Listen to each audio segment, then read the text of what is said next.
सियासत और सत्ता के लिए सब पागल है और ये वक्फ बिल बोर्ड भी सियासत का है।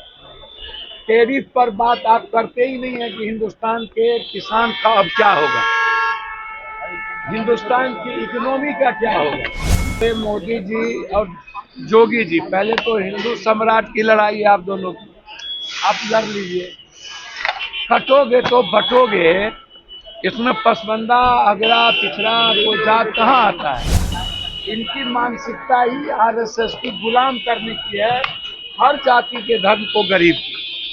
ये मुसलमान या हिंदू ये सबको गर जाते हैं, किसी को खालिस्तानी कहते हैं, आतंकवादी कहते हैं, क्रिश्चियन के खिलाफ होते हैं।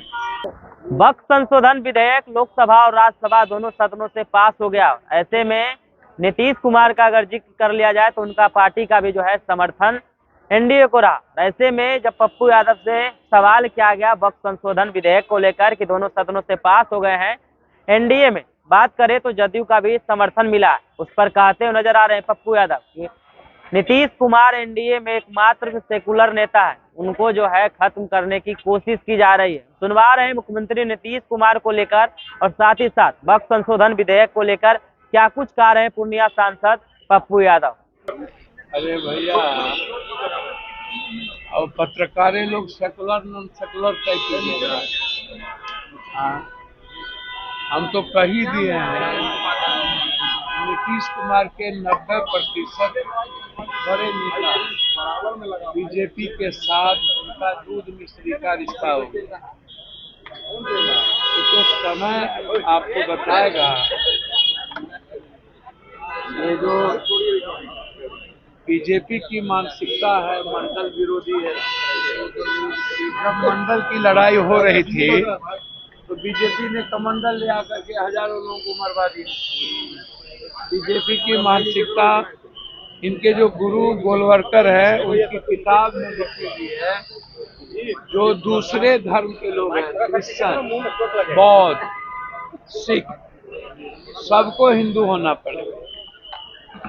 सबसे पहले क्रिश्चियन पर इन्होंने हमला किया, उसके धर्मांत पर।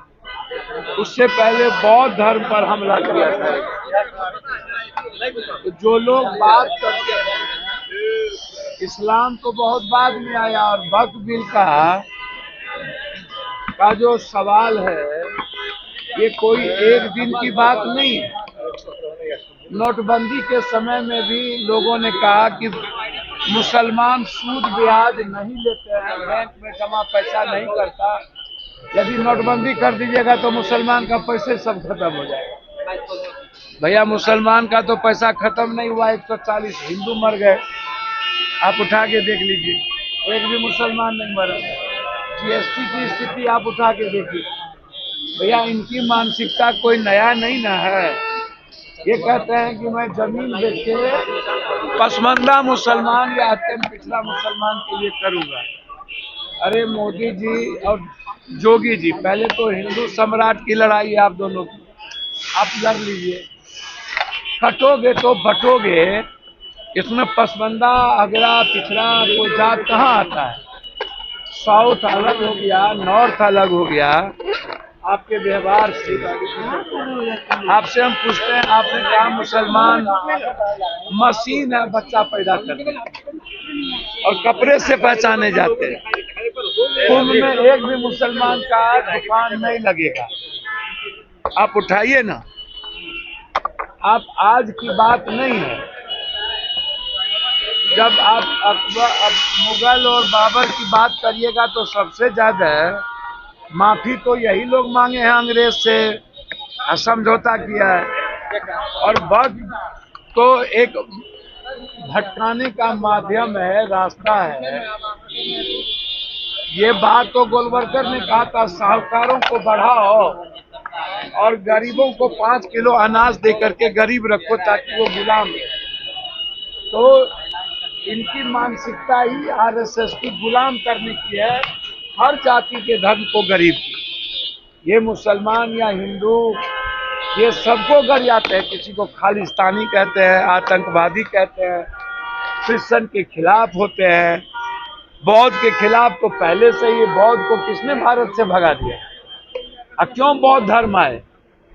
तो जो लोग फालतू फालतू बात करते हैं कि पास हो गया तो ऐसा हो गया, भैया बहुमत के आतंक पर किसी चीज को आप कितना दिन दबाइएगा?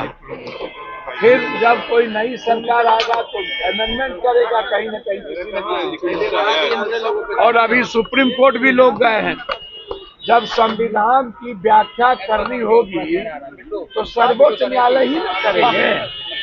तो सर्वोच्च न्यायालय अंतिम है, तो इसीलिए आप चिंता मत करिए। आप लोग सेकुलर नॉन सेकुलर कोई नहीं रहा, सियासत और सत्ता के लिए सब पागल है। और ये वक्फ बिल बोर्ड भी सियासत का है। टैरिफ पर बात आप करते ही नहीं है कि हिंदुस्तान के किसान का अब क्या होगा, हिंदुस्तान की इकोनॉमी का क्या होगा। छोटा छोटा देश टैरिफ के खिलाफ ट्रम्प के को चुनौती दे दिया और हमारा देश चुपचाप मौन बैठा हुआ। हम चीन की बात करते ही नहीं कि चीन में जमीन हमारा लिया जा रहा है, क्या होगा। हम बात करते ही नहीं है कि पूजा का सामान महंगा हो गया और फल सब्जी उस पर, कि पूजा जब आता है तो सामान महंगा क्यों हो जाता है, पूजा करने वाला बर्तन महंगा क्यों हो जाता है। हम इस पर बात ही नहीं करते हैं। हम डॉलर पे बात ही नहीं करते हैं, हम रुपया पे बात ही नहीं करते हैं, हम शेयर मार्केट पर बात ही नहीं करते हैं, हम महंगाई पे बात ही नहीं करते हैं। हमेशा हिंदू मुसलमान जात पात उसको गरियाओ, क्या फायदा यार। एकदम हिंदुस्तान बेरोजगारी के लिए बात होनी चाहिए, गरीबी के लिए बात होनी चाहिए। ये आप लोग, अच्छा आप लोग जानते हो वक्फ को? क्या जानते हो वक्फ? हाँ, वक्फ जमीन किसकी थी या किसकी नहीं थी? जिस किसी ने भी जमीन दान दिया और वो किसी मुसलमान के नाम से नहीं है, वो किसी अल्लाह ईश्वर के नाम से मंदिर मस्जिद गुरुद्वारा कब्रिस्तान शमशान हो गया। और वो जमीन अब क्या कहते हैं ये लोग कि तकदीर बदलेगी, उम्मीद बढ़ेगा। मतलब पहले था मोदी है तो मुमकिन है, अब वक्त पे जमीन से ही मुमकिन है, मोदी से मुमकिन नहीं है।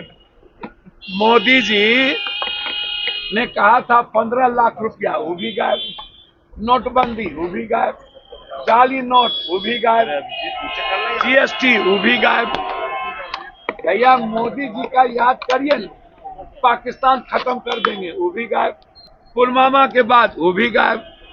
कब्रिस्तान, शमशान, ईद, बकरीद, जिन्ना, पाकिस्तान, एनआरसी, तलाक, बाप रे बाप, 24 घंटा डाइवर्ट, कोई फायदा नहीं है। मंत्री जी चुप्पी कोई फायदा। मुख्यमंत्री जी के पीठ में उनके नेता लोगों ने खंजर ठोक दिया और मुख्यमंत्री जी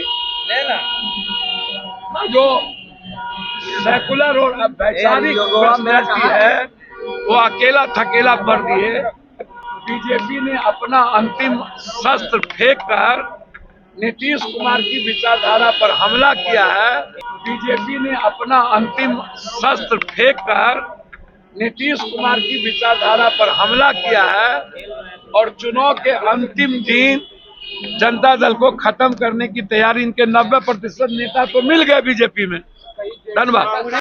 तो आपने पप्पू यादव को सुना, साफ तौर पे वक्फ संशोधन विधेयक को लेकर एनडीए पर हमलावर होते हुए दिखाई दे रहे हैं। जिस तरीके से कह रहे हैं कि भारत के बौद्धों को किस तरीके से भारत से भगाया गया है, जिस तरीके से वक्फ संशोधन बिल विधेयक जो लाया गया है मुसलमानों के विरुद्ध लाया गया है। उन्होंने कहा कि एनडीए में अगर जिक्र कर लिया जाए तो मुख्यमंत्री नीतीश कुमार ही एकमात्र सेकुलर नेता है, लेकिन उनकी छवि को खत्म करने की साजिश की जा रही है भाजपा के तरफ। क्या कुछ कह रहे थे पप्पू यादव वक्फ संशोधन विधेयक को लेकर आपने सुना इस वीडियो में। इस वीडियो के माध्यम से अपनी प्रतिक्रिया कमेंट में जरूर दें और ऐसे ही खबरों से रूबरू होने के लिए देखते रहिए आगाज फर्स्ट न्यूज।